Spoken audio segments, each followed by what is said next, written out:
Okay, let's jump straight into today's explainer.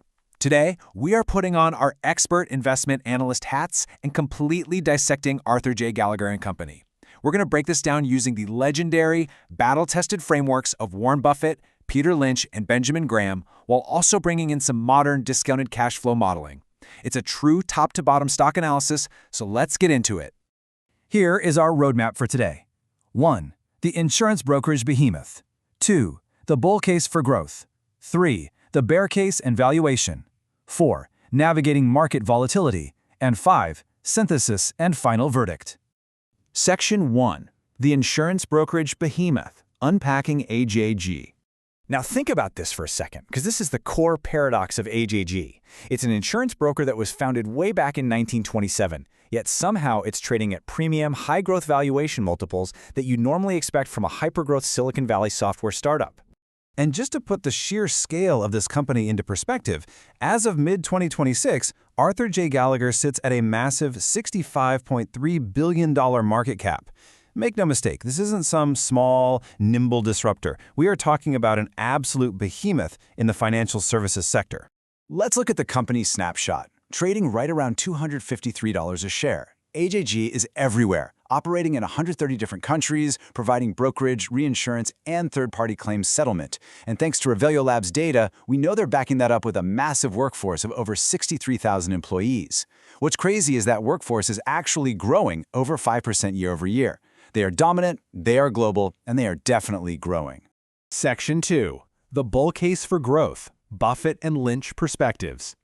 Before we even start applying our guru frameworks, you've got to see this revenue leap. They went from $2.5 billion at the end of 2024 all the way up to nearly $4.8 billion in Q1 of 2026. That is a staggering 28 to 31% year-over-year jump. In the business services sector, maintaining an annualized 5-year growth rate of 17.6% at this scale is incredibly rare. But how are they doing it? Well, this explosive growth isn't purely organic. It's heavily fueled by a really aggressive tuck-in M&A strategy. Management is systematically bolting on specialized brokerages pretty much month after month, just constantly expanding their global footprint. In 2025 alone, they completed 33 acquisitions, including the massive Assured Partners deal, adding literal billions to their annualized revenue. Okay, let's look at this through the Warren Buffett lens.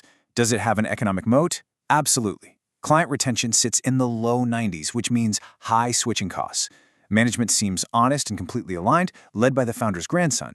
Earnings? Incredibly consistent. And for owner earnings, if we use free cash flow as a proxy, they generate a super healthy $1.8 to $2 billion. That's about 12% of revenue.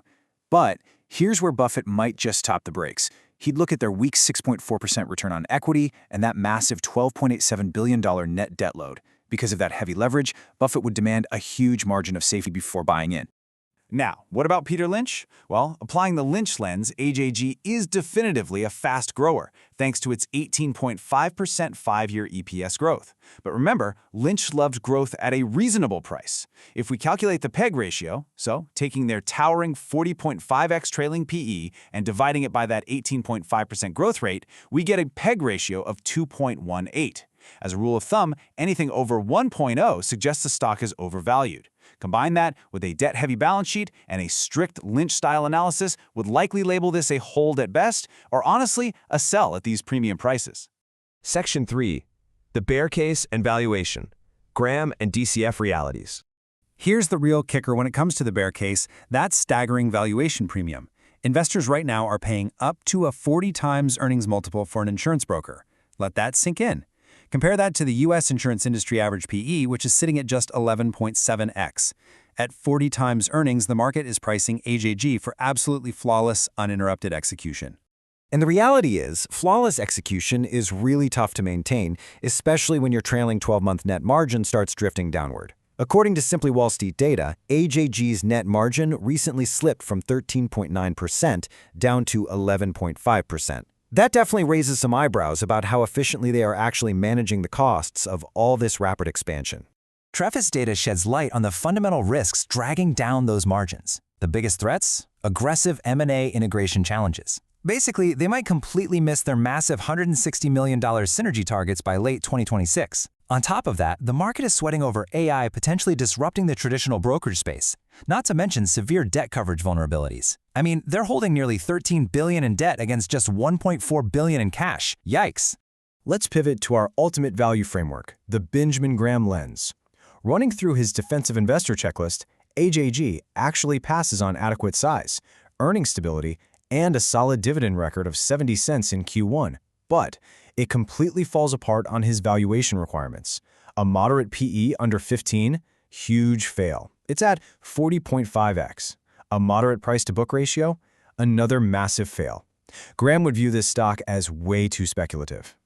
And the math brilliantly illustrates why. If we calculate Graham's exact intrinsic value, taking the square root of 22.5, multiplying it by their trailing EPS of $5.74, and then by an assumed book value per share of roughly $92.60 based on $23.8 billion in equity against 257 million shares, we get an intrinsic value of just $109.35.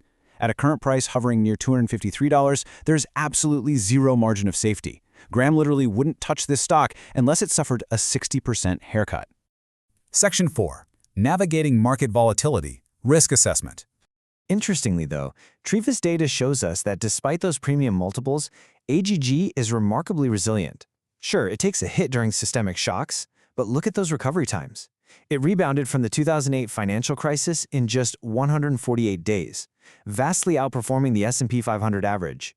Because their business model generates recurring, essential cash flow, it actually acts as a surprisingly defensive asset during recessions, even at these high valuations. Section 5. Synthesis and Final Verdict. Blending the models. Okay, let's bring it all together. Our synthesis reveals wild divergence across these models. If we build a base case DCF utilizing projected free cash flows and perpetual terminal growth, discounted back using the weighted average cost of capital, that model actually signals massive upside, estimating a fair value way up at $353.88. Wall Street analyst consensus sees more modest gains with a $269 target. Meanwhile, Benjamin Graham's conservative, asset-backed formula is screaming overvalued down at $109.35. It is the perfect battleground stock between momentum growth and traditional value. Management, of course, remains relentlessly optimistic. And honestly, if they can actually continue this flawless M&A integration and hit their $325 million synergy target by 2028, those bullish cash flow projections from the DCF model might just prove them right. So what's your final verdict? To buy, hold, or sell depends entirely on your own personal investment philosophy. Are you willing to pay a hefty premium to ride the momentum of a fast grower like Peter Lynch might consider in a bull market, or are you demanding the strict defensive margin of safety that Benjamin Graham absolutely requires? Take a hard look at your own portfolio and ask yourself which lens makes the most sense for you today.